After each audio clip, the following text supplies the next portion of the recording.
Este es el resumen de la Copa Libertadores 2024 en 15 minutos.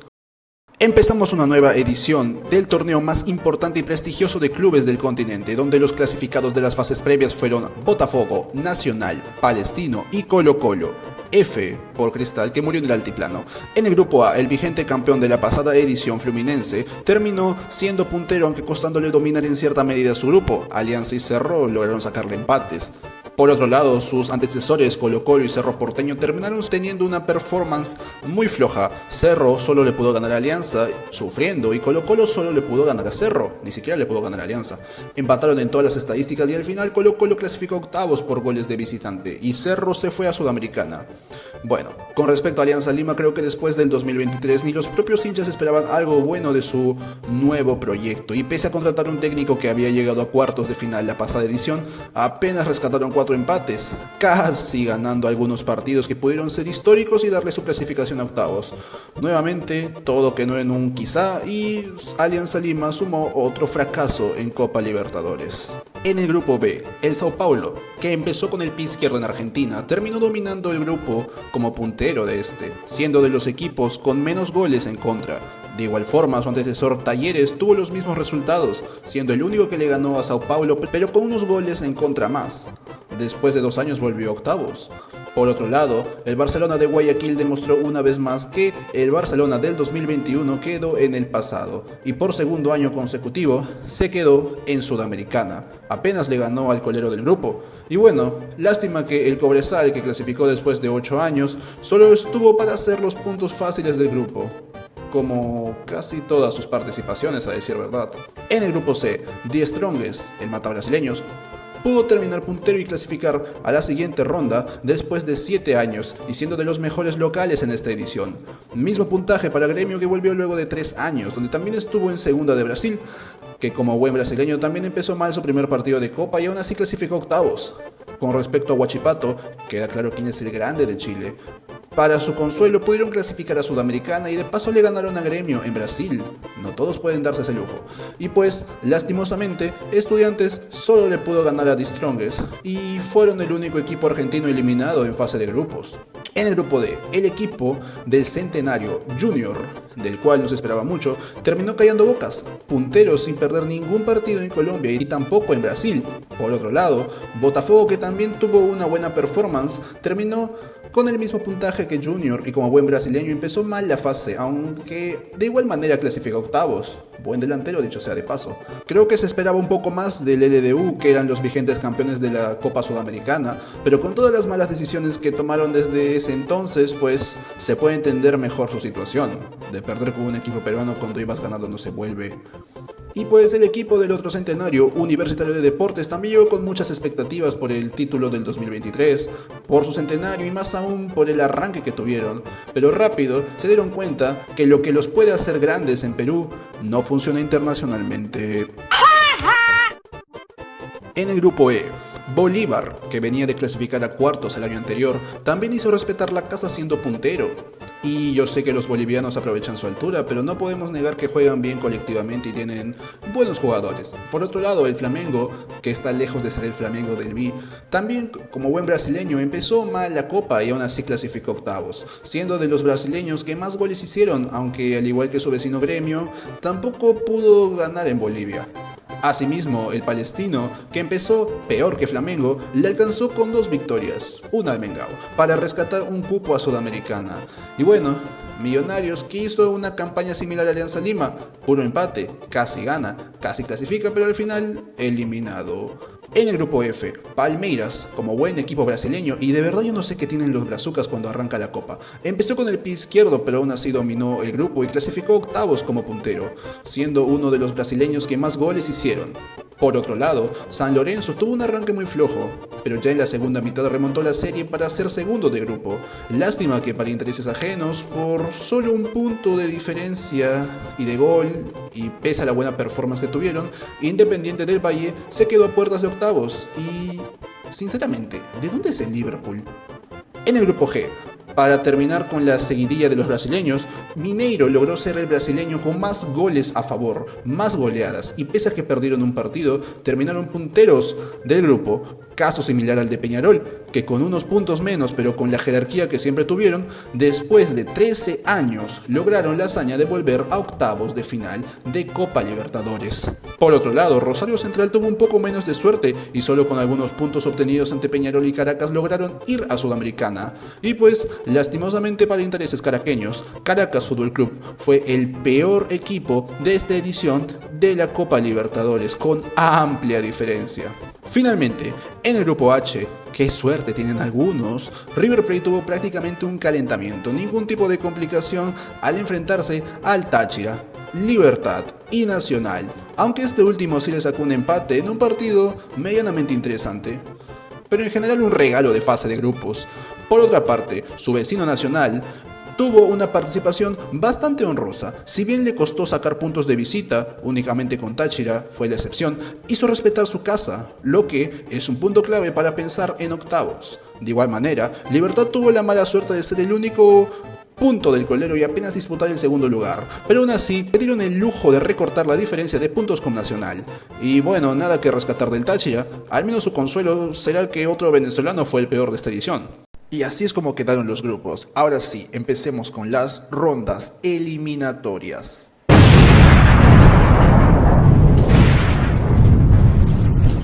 En la primera llave de los octavos de final se enfrentaron Gremio y Fluminense. En la ida en Porto Alegre fue un primer tiempo demasiado cerrado que se terminó de abrir en el segundo tiempo con gol de Vinicius Lima con una sutil asistencia de Ganso, pero solo pasó un cuarto de hora para que de un desborde de Soteldo provoque un penal que Reinaldo da Silva aprovechó y empató el partido, y solo 3 minutos después el mismo jugador remontó y cerró el partido de un tiro libre. Ya en la vuelta en Río el Flu no se guardó nada y salió con todo para remontar, y de un cabezazo de Thiago Silva y un penal de John Arias, el Flu remontó la serie, aunque la alegría solo les duró hasta el minuto 76, ya que con un desborde de Monsalve, Gustavo Núñez volvió a empatar la serie. Todo se definió en tanda de penales donde Ganso falló el primero, pero en los siguientes ningún compañero suyo falló, y finalmente John Arias sentenció la llave. En la segunda llave se enfrentaron Colo-Colo y Junior. En la ida en Santiago fue un partido donde el cacique dominó gran parte de este, aunque fue un primer tiempo donde cada cuadro tuvo sus chances, para que en el segundo tiempo, en el minuto 76, tras un pase de Palacios, Vicente Pizarro abrió el marcador. Y ya en la vuelta en Barranquilla, la cancha se volteó a favor de Junior, y fue en los minutos finales del primer tiempo que ocurrieron 2 goles. Tras una mala salida de Junior, Cepeda fusiló al cagonazo de Mele, y con un sutil pase de Moreno y la experiencia de Carlitos Vaca, Junior empató el partido, y aunque la alegría les duró como una media hora, pues luego de un travesaño, Maxi Falcón sentenció la llave. En la tercera llave se enfrentaron San Lorenzo y Mineiro. En la ida en Buenos Aires, Alexis Cuello de un cabezazo abrió el marcador a los 17 minutos, en un partido que fue más del Mineiro que del Cuervo, y pues al minuto 58 del segundo tiempo, tras un rebote de Altamirano, Paulinho dejó empatada la llave.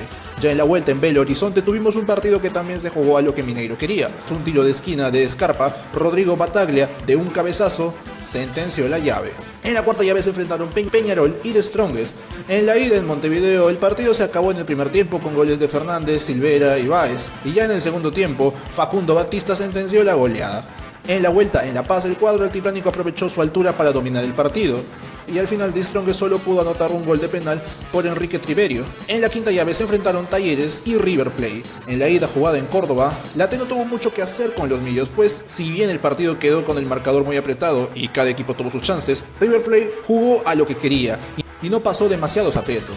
Hasta que llegó la expulsión de Suárez tras una dura entrada de Vareiro que condicionó el partido, y casi llegando al final, tras un tiro libre, Paulo Díaz le dio una mínima ventaja al millonario.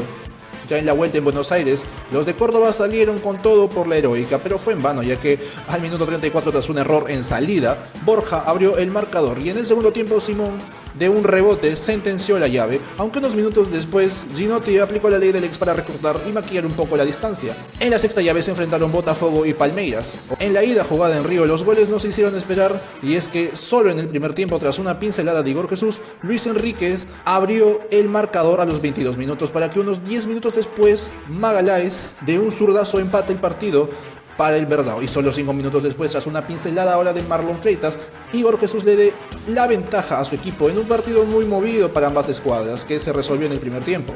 Ya en la vuelta en Sao Paulo el Verdão salió con todo para remontar la serie, pero fue un primer tiempo muy disputado y trabado, y para su mala suerte en el segundo tiempo, Igor Jesús y Salavino sentenciaron la llave. O eso creían, pues cerca del último cuarto, tras muchos intentos, José López y Ronilson da Silva acortaron la distancia global.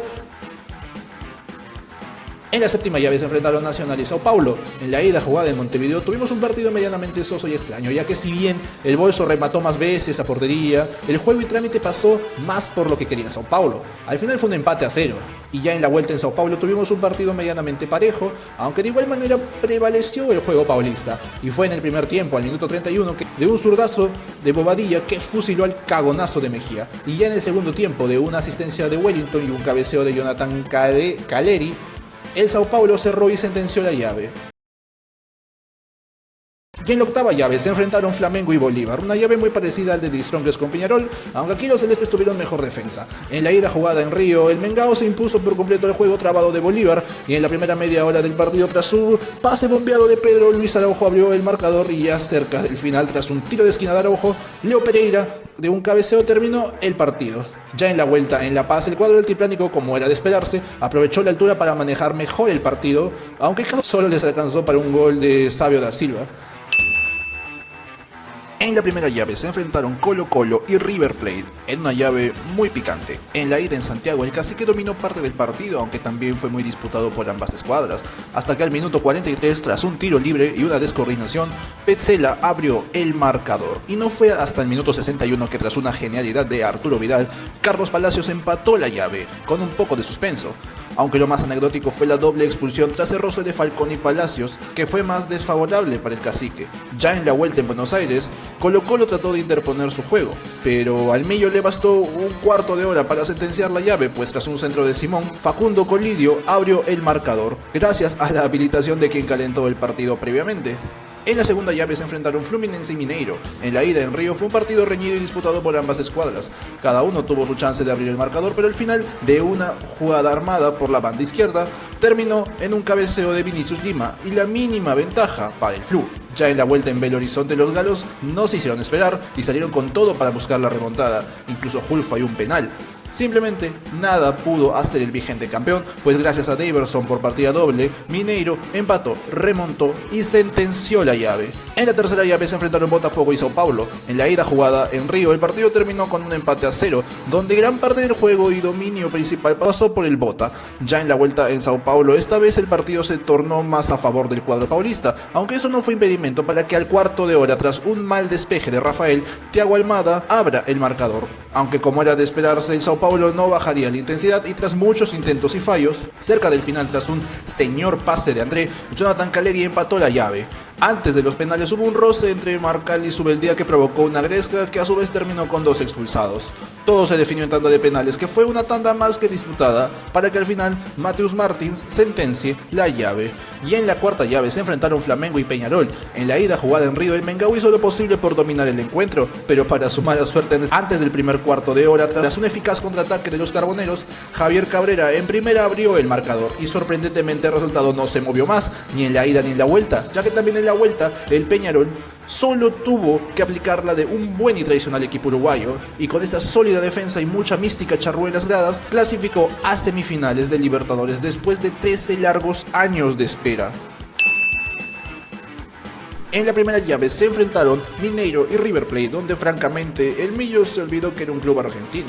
En la ida en Belo Horizonte fue un partido medianamente parejo y reñido hasta el minuto 22, ya que tras un rebote de Hulk, Daverson hizo un ligero amague para abrir el marcador, y pese a los intentos del Millo por tomar el control del partido de vuelta, fue en los minutos 70 y 74, tras un latigazo de Daverson y un remate desviado de Paulinho, que Mineiro cerró la goleada. Ya en la vuelta en Buenos Aires y tras un caluroso recibimiento como debe de ser, River Plate no pudo revertir el resultado, siendo Mineiro el primer finalista de esta edición.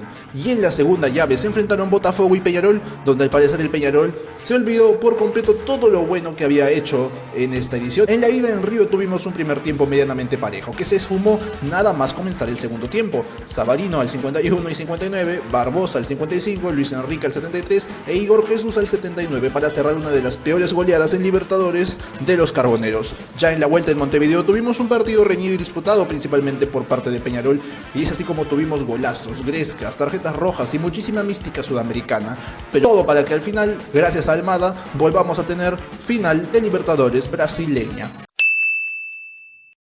Ahora sí, llegó el momento de la verdad. 30 de noviembre del 2024, Mineiro versus Botafogo. Una más al palmarés o el fin de una sequía. Gabriel Milito o Arthur Jorge. Solo uno vencerá y el otro perderá. ¿Quién será? Lo veremos ya.